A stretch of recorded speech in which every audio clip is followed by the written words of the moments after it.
Karena po ang funding na ikan pa sa city region or natin funding inyong all of the barangay roads na construct nato kay identify mo na sa kuwan. So all of the barangay roads na Palulong, puros na siya city.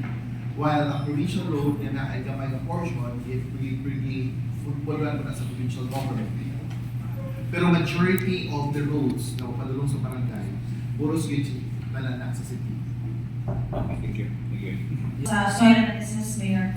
So, how much is the approximate cost sa per soil analysis? Yeah, per analysis. Sa malihuto, for example, As of the moment, on soil samples, we partnered with the Department of Agriculture, Regional Soils Laboratory. So, the analysis is for free sa ato ang mga farmers. Oo. Okay, so ang among costing is interventions na. So, pag nanay soil analysis result, nagikan sa laboratory, dituan tayo na maghatag og intervention sa farmer at 6,000 pesos per farmer. So, ang basis sa atong paghatag og fertilizer is base atong analysis like example, a rice farmer na siya result. So, ang iyang area is kinahanglan og 2 bags complete fertilizer or na ay existing wetly or potash. And then, kato na dayo na ato ang kaiguan sa atong budget na ihatag per farmer. Walay pili kung naaba ka sa below threshold level or you are an entrepreneur. Basta you are Bayugano, you are privileged to receive the intervention. Pero if ever ka na, wala dyan ay, for example, ka na, wala ka dyan, same sa inyo ikaw sa testing. So, how much probably ang cost sa pag-test sa soil? Yung sa laboratory ng Cebu, correct? Kaya naman na siya process i-air tayo pa ang yuta, ay pala sa palito, itabong pa dito. If you want to have that SK, ang atong buhaton is, ang inyong buhaton is, mag-ato mo sa Regional Soils Laboratory ninyo. Mga for sure it's for free because mo yan yung pinatanan kay mag-gigil. Muna na yung cost ala ninyo. Ibante na sa inyong mga results. Pero kung daghan ka, you'll take like months na hindi siya maalang na rin. Kung government is for free, so medyo lesser din ang kasuan. You're almost close to perfect. But I just want to know, do you still have some pressing issues that you're trying to overcome? And as much as the health sector is concerned, as a committee on health, kumusta man ninyo ang health ko there is health sector there is a city? How does it affect the entirety of the city? It's really important. You know what? We don't have like good farmers, so maayong panglawas ang katuang mga tao. You know what? That's one of like pinaka-nakot na mga investments sa city. As of the moment, ang atong mga doctors, there is kami ang first na nag-himo from inter-city health zone din sa Pilipinas region.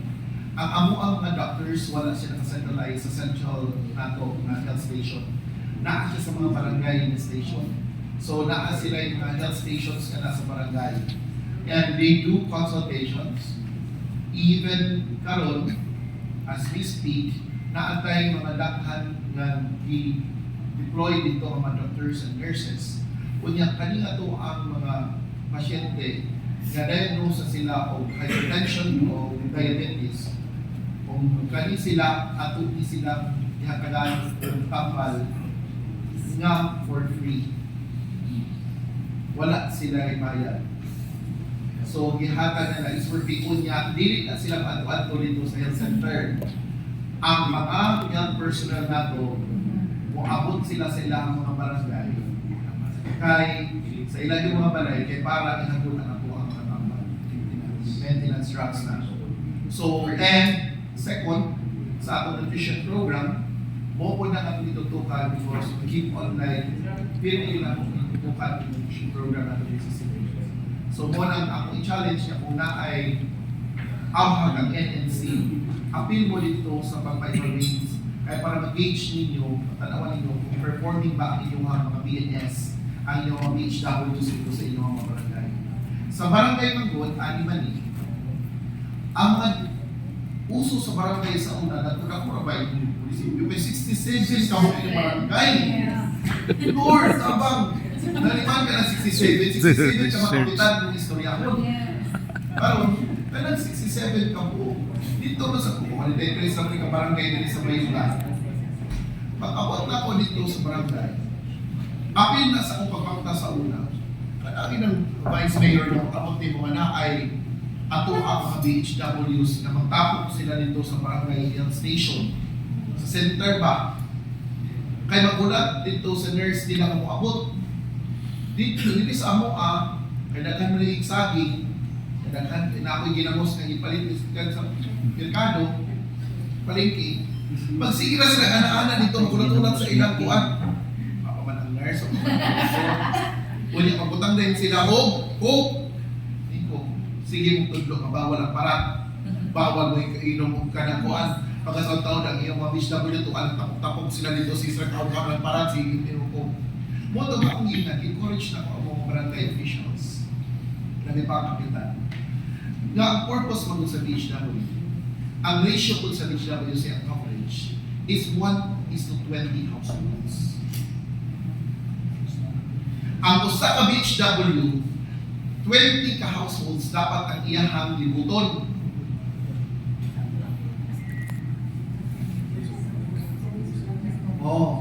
So mo nang kung 1:20 households, itahin na ay 100 ka buok sa households sa isa ka lugar, dapat na ay 5 ka BHW.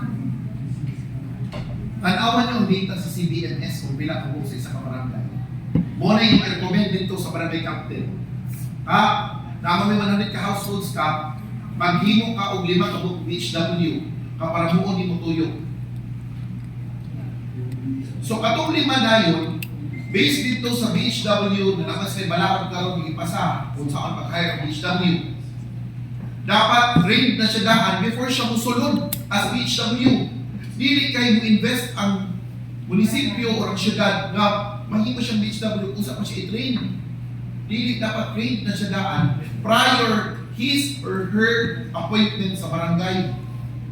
So therefore, kung kana siya, kung inyong tanaw, baliko na ko, ang pagtuyok na ko anak, mo na ko nga, ops, ang iyong ka ha, that you need to have the type 100 households. Pila ka ba inyong doktor? O sa duha? O sobra na kay inyo. Ay, hindi, kulang. Hindi ko kulang isa, kay hindi ko 43,000 na mo. Kami isa to, year. DTTV ang isa. O sa pala ginawagan sa mga DTTV, usa. So, imo tanaw, wako po na 3,000 niya, kasi nang langyaw na. Nahantos abroad, kaya sa nga na ba sa school. O, abroad, I think na kami around 11 to 12 doctors. Our community hospital here in our city, kaya kung na i-upgrade, karoon na akong bagong paglutupan ng hospital. Mura na yung hospital na i-CT-scan. May hospital na i-CT-scan, na ay x-ray, bisag mobile o kuan, na ay ang amo na lang kulang niya, pero kung saan kulang, MRI na lang. Nakapag ka na, nakapag na ako. Yes. O ang mga vitamins sa ilang mo sa mga bata din, grabe pa to sa mga program na sa... I have two questions for you, Pasensya. Ay very inspiring ng ganyan yung mga i-share for us. Yes. With regards sa katong mga products ninyo, mga produce ninyo, Mayor Bakay, we sa doon, minsan may mga farmers. However, muagri na ako mga kauban. Ang pagtabang nila sa pag-market sa ilang mga products, murag, I think wala kaayo na makahatagi o kuan kay murag, ako personally ako nakita na kay mahatagan lang sila opportunity pa-display ilang products during fairs, fairs and all. But hindi siya sustainable kay after that, sila na lang ang maningkamot kung saan nila ang ilang mga products. Can you teach siya actual question here, but can you give us some ideas kay I'm sure nga start mo from what kung saan ka na mo? I think I should say that same, almost same ang problem. I will not say that must the whole be sa inyo ha. Walang kasagaran ng dapat itutulad na kung walino pa. Dili mo sa city, we are really we gave them the opportunity to connect with DTI, connected with other agencies na pwede ng tapang. So mo lang amo as much as possible, amo rin sila i-connect dito kay wala ang tibal mo palit din na mo kita gid amo kay it would be difficult for us as local government na mo hatag gid o invest na ko ato na atong push. Ang ato lang is to connect them and even kung tayo ay mga national affairs ato sa suportahan kung ilang fair ano bang ilang mga litigan kay nakuha mo kay na challenge na ilaha pa mag-asa sa mga pangita o buwan and even may mga seminars na to kada nga buta pwede na po na provide sa LGU may para na as napabot dito they can have their connect pa baka nasa connection pa kabot dito nga they can always like talk with other like siguro mga bukuha bulk para at least dili sila mag-result so ang inyo ang invest is really plus bago yun ayaw ninyo is na i-limit niya ako sa Bohol, nagtuyog sila. I-add ko sila kanto dito sa pan. Last time, ang among mga grupo dito sila sa mall sa mall. ICM, katong na trade fair dito. Nag-add ko sila ang mga IT community here sa city. Sila ba i-bilet? Nag-add ko sila dito. Dito sila, nakabot sila sa inyong kuhaan. So muna makaiwan ko dito. Sa Dugo Fair, okay, oo. So this lang pwede mag-limit lang din sa among region kay kami na pwede makita sa amuang. So ang among what yun is we encourage them to go out of the city and the region para at least makitaan sila sa market. So mo na ato ang plasta. O dili ta mo hunong, dili ta maulaw mga mutana o mupanta ma-explore pa baka pwede ba ta muhatod din dili sa inyo ha or na ang ikuan kay ay kung dili ta i-offer na to huwag yun mo pumalit sa ako when testing ba yes I say the differential of my tourism since tourism connects local businesses and I'm able to listen when hearing the presentation of their guests how did they able to come or determine ang mga tourist arrivals and local visitors arrivals, numbers of tourist arrivals. Murag, na-mention ko din nga, murag, kasakag yun ang inyong mga visitors. I am very particular of the tourist arrivals. I mean like, I worked before as the ecotourism chair of the region. There is a Caribbean region during the katong sa city CNI. Katong monang very particular kaanan ng mga buta. Now, yun sa pag-gauge, yun sa pagsukot. Katong tourist arrivals na to, naana sila gihimo ang Department of Tourism nga na ay mga logbook sa patag-patag hotel accommodations. So counted to siya even kung short time or low thing guests. So mo to na dito tanan. So naano siya natin. Natay classification or classify na to niya itong mga tourist diri sa city o sa tibok nasod nga long stay guests o guest nga day lang ang ilahang stay o within the day. Yan katong visitors nato ang ibutang dito. Kana bang natay food traffic? Kung natay events, makabalo mo sa carrying capacity sa usa ka lugar. If standing, you use the Jacobs method.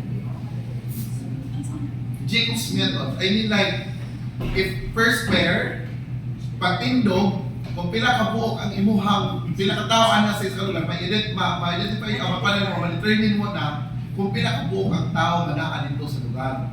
Gatindog, say for example, plaza, wala yung kuranan. Kunya, ang per square, kita 100 square. So per square, na pila ka tao ang nasa Jacobs method ng pyramid na. Naganoon. So ang result ana, muna yung number of individuals na mabawasan. Oo, kanya naman may actual of physical counts. Kung dako ka crowd, yuta, lahat ang buwan. Pero sa entry nila, na ang dili ko yung may kinabi manual count.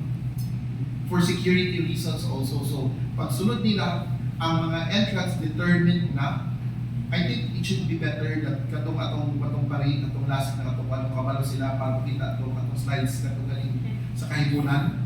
Para makita nila kung ang entry ba o exit very organized kaayo. So pag entry, exit, kung asa dapat mo sulod ang mga tao, asa mo gawas. So makailami kung sulod sa tao, counted at the same time, na may CCTV cameras for security reasons, makita nila ang ilangaw.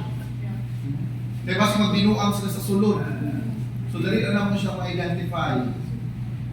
Oh, so pas-pas kaayo mo pa. So muna ang mga gibuhat din sa city na para for security at as well as lastar na pagsulod o paggawas sa tao. And also counting of visitors. That's what we're doing here. Yes, please, and after Councilor Ruela. Good morning, Mayor. Sama sa imong gikaingon nga ang Bayugan City walay dagat. Mangutan ako kung ang inyuhang supply sa mga isda, apil na po ng karne, asa nagagikan. Gusto ko makahibaw kung kapila ang presyo sa inyong isda o karne diri sa Pilipinas. I can show you our market. Kung inyong tanaw ng among market today, it's for you to see. Dili ko may nambog na mo. Medyo bato-bato ang isda dito. Kaysa ako ka magod, mahal ka kayo. Oh, doon may good food mix sa inyong binubuan kanina nagbato ba mo? Nasipin, kung doon food mix sa Surigao del Sur. So daghan ang isda. Plus, ang freshwater fish na mo rin sa tilapia, daghan yun kaayo ang buhi. So medyo ubos yun kayo presyo. Ang sunod, ang karne po, ang manok, tuong sa nili. I think ato silang Nikki, pwede mo natin sa isuroy. Kanina ko ang mga malnourished individuals. Gusto na ko kung ma-excite ko ako mong isuroy. Kanina mo itong mga malnourished individuals. Nagpuan din sila. Gusto na ko makakaon sila sa itlog na lang sa usap alaw. So, ang atong city vet, nindot tayong program in partnership with our city nutrition office. Nagpalit ang city o mga mag-layer yung ano, Oo. Kabalo ba kasi itawana? So tandaan nato ng mga barangay na naay mga malnourished individuals. Nagbuhi og manok ang ato ang barangay. Ang itlog gi-produce gikuan si City Vet, gi-distribute dito sa ato ang mga malnourished individuals. So munang usana sa trabaho ang good practice na mo diri sa city. Kasi city vet, tako kay siya o ang husband ni Dr. Chair Police, si Dr. Puri, o ang ato ang sinaw nila na si Alejandro. Nagpaan sila, mo i-produce nila, ihatag nila dito sa mga malnourished na ito ng mga individuals. Labi ito mga bata. Daghan kay sila o i-produce na itlog. Kaysa usan ka ano, i-produce na thousands of eggs para sa ato ang mga malnourished individuals. Pati na po ang family. Kaya kung imong tagaan, kung bitangin mo sa DepEd nga, umuhatag mo 1 kilo mapugas. Ang mukaon sa ilahang balay pag-uli kay tungkol sa ilahang kamadkon, ibuok halos tanan pamilya sa kilo. Why not palyason na ito ang iyang buhi taong ano, naghan makaayo itlog na mag-produce. Pati ang mga igsuon na masikapit na po na malnourished, makakaon gihapon susama sa gikaon sa bata na malnourished. So mo na ato ang gibuhat dito sa city. Tapos, in addition, sa karne, ang administrative union. Sa karne po, daghan-daghan na kumabay na dispersal dito sa city. Kung produce lang, daghan-daghan, o daghan-tag baboy. Daghan-ta, ang baka, di mo kayo mahal kayo naman. Doon man sa Bukidnon where daghan produce. And also sa Renda. Thank you, yes. Mayor, as a chairman for the agriculture sa Haloon, ako nabantayan sa inyo na kung sa inyong kadaghang produksyon bitaw sa kupan. How open po nagamit ninyo ang kanang organic fertilizer Oh, ninyo? organic, yes. Natin that yung organic farmers, i-classify na mo i-classify na itong organic. Kaya naman, mo na yung showcase po sa amo ang slow food movement na ito sa city. So that is why, palikod ako, kina dako kaayo ang daghan kayo nito ng organic. Organic. Even natin rice food na organic food na to, katong golden rice na to, di ba? Pwede pala ito sa masulit. in addition, in support to organic agriculture, we partner with the Bureau of Soils and Water Management. Naa tayo mga biocomposter ng panghatag dito sa atong mga associations and as well as our learning sites. And in fact, tomorrow, naa tayo makita ang biocomposter dito sa duha ka mga learning sites na bisitahan, naa na sila yung biocomposter na ilanghang gamiton para ma-enhance pa nila ang mga farms. And they are operational. Dako siya og tabang labi na mag-engage sa dito sa atong vermiculture production. E mao man to'y mahimong media para sa ilahang substrate na mosuporta sa ato ang organic agriculture dito sa city. So it's a matter of Yes, sir. partnership. Yes, sir. Answer ko, yes. Okay. Ang balik ko, bahay sa logo trade fair niyo, nakakita ko mga nag-display dito. Nag-display dito kung nang kaaway, murag diri ko to nabita, murag sa butuan to. Kopi, kakao, tabiya, yan ganit, yan ito surigaw itong furniture. So, ang pumata namin yun, kung naapo mo yung mga trade fair dito, open na mo. Yes, yes. Na mga produto kayo na kung may nakakabila-kabila na sila ay room living. Tomorrow po doon yan. Thank you very much. Yes, Vice Chair.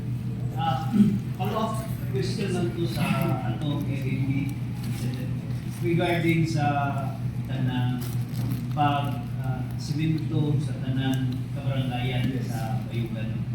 So, mutana na ko yun. All barangay sa usa lang ka term nimo or 3 terms nimo Financial ipuluhan by 2 terms. So, ang investment in 2 terms, tapos nag-continue siya karoon ng kapalay kung paano may 3rd term. So, muna mahuman yun siya, karoon siya ng tuwing. So, naalanganin din because of the condition of the weather, and other na mga challenges na gawa sa amuan. So, dapat mahuman din dapat siya last year. So, dapat in 2 terms, human din siya tanan.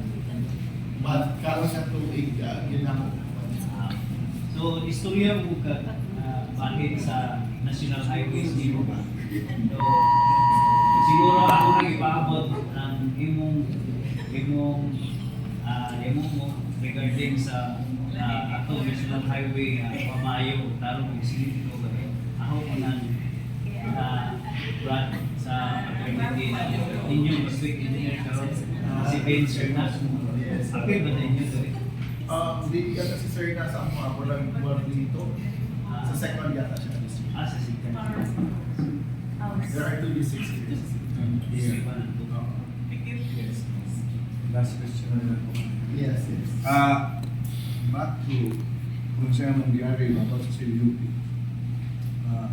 How long nga nahumanin yung opposition yung CUP kung na po yung resistance during the classifications sa areas na i-declare niya mga commercial, agricultural, or something doing mga naabay mga resistance dyan sa mga kami sa itong mga national. Yes.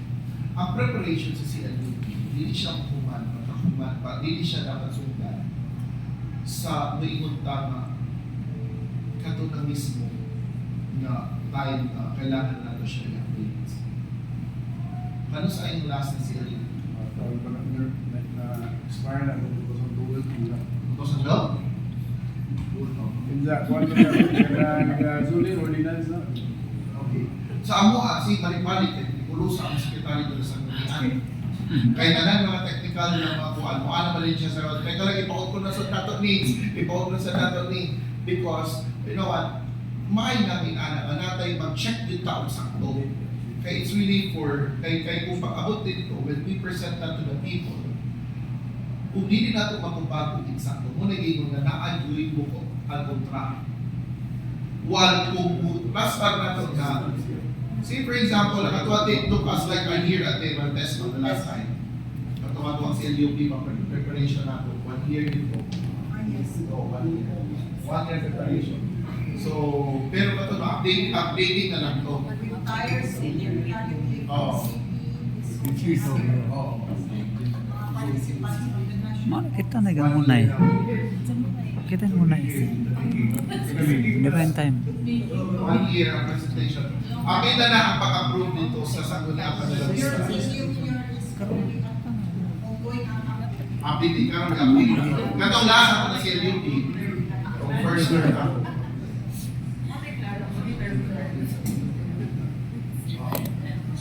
Kaysa amo sa loob ano naman gud mas daily ba ang number of farmers sila. Yeah, aging Science yun. na Medyo nagkailan sila edad. wala tayong mga sungko kita mer. Sa inyo ha, unsa man ninyo pagkuan? Mo ito nang encourage na wala ko na ang young entrepreneurs, ang young farmers na challenge. Mo na sa ikaw Prince. Ako ang ginagawa ko na dili na sa edad ko, dili na sa pugi sa tao. Mo na ako ang siya currently game ambassador. Wherever kung asa ko na pinukuhan na agad siya, just because parang encourage siya na may kahit mga tao, iba ko mga young individuals na engage siya sa farm. So mo na ako ang target dito. Yung saan mo pag-encourage niyo? Yung saan ninyo pag-encourage na mo-farm din yun sila? Well, may strategy una sa tanan kaya what ko mo sa barangay and even sa mga farmers. Una ko bisita dito sa Ikipon Life 1. After sa opisina, I should say na makita nila na the government is really working kauban sa ilahan. So kung naman ito sa ilahan, bisita ko sa ilahan. Muna yun. So that's basic. Makita So, nila, kita nila mo uod ba Hindi dito. pwede nga Ma-empowered sila. Empowered sila. invite them ng palong sa munisipyo or sa city hall. Ang atong buhaton is kita mismo na matong former ABC president din now Councilor Aha. Mo ang partner ato sa mga barangay. Mo ni ang ako na mag-abot dito, maadto sa mga farmlands, maadto dito, manawag pa dito. Mo ana rin na si nanay kapag tawag naman sa iyaha. Hindi siya yung sa ko pa sila kapiparan. Hindi pa lang kapiparan man sila ka umana gani niya tuwan-tuwan. Iya mo kung babagan usahay nga di mo niya pantuon dito sa kwan ko pala kapiparan. Hindi ko ka prepara ko man that ang ilang pagtanong dihadaan mismo mo na ako ang giadto and even katong naadto I remember when I went there sa kanang busy state dito panulhog sa Gitsimani. Ikunay, nawala itong tao na asan ang panulog? Kaya kung ano yan, nakalugsog kayo, pinakaubos kayo na nakuhaan. Isa mo, ayaw sama ka, gawas na natin. Gusto yung pagawas niya, nasi kong katawa kayo kung dinuod yun yung gawas. You know what? Louie ate ang tanong nito na no? Naghanaghan siya, Louie, ang tanong ko. Maria Upan. So naghanaghan kaayo ko siya i-produce. So muna makaikot ko nga, I will not stop with kanin sa BBS, kanin sa building. I can also like share kaning ato government on wheels, vehicle on wheels that we are doing. Actually, kung pwede sila kumag sa iyo, maka-appeal sila sa vehicle on wheels nato na vehicle on wheels kumag. So I can share with you kung saan there's a public consultation na matuyog din sa mga barangay. Wala na sa inyo siguro o pagbisita sa barangay, but it's really different here. Dapat approaches, dapat strategies each time. So karon butuyog, karon na po sila na po ang mapamutanan and they will other also bukod sila mga practices dito. Tapos ako kung sulan dahil bukod sa practice na dapat na buhaton. So, very important kaayo na ay communication. Okay, at least from there, dito sila maulaw ang budul, wala yung dampa. Na ang tao, na sila dito, and we will work hand in hand with the local government officials. Na di sila maulaw ba, that they have time to really raise their concerns, makapagawa sila kung sila debate, kay nakaman sila yung time na ang mga tao mismo, mga istoryahon, kung sa ang mga concerns nila dito sa barangay. Kay nakapag-uban nga, si Kapitan, grabe ka politiko kaayo. Ang iyang tao, hindi na niya tagaan dito pag-abot. So, ang may tamuan na dito, kuridas na ng tao, and mind you, identify na ako ang ingay, hindi ka dating na ako yung mga position sa barangay captain. So, ako nang pakita akong pag-abot dito sa Bayan ng Hills, asa na di siya ng tao. Kabaw mo kung hindi siya mapabot ng Kapitan. Para at least, makita niya that nag-deliver Kung dili lang si barangay, i-deliver sa city government. So mo na katong pagkaroon. I think pwede kung sa schedule uma na to na ninyo. Kay para lahat din na experience ninyo kung sa inyong. So tutuyog kita ng 43 ka barangay sila year. So balik-balik na lang kung sila tutuyog.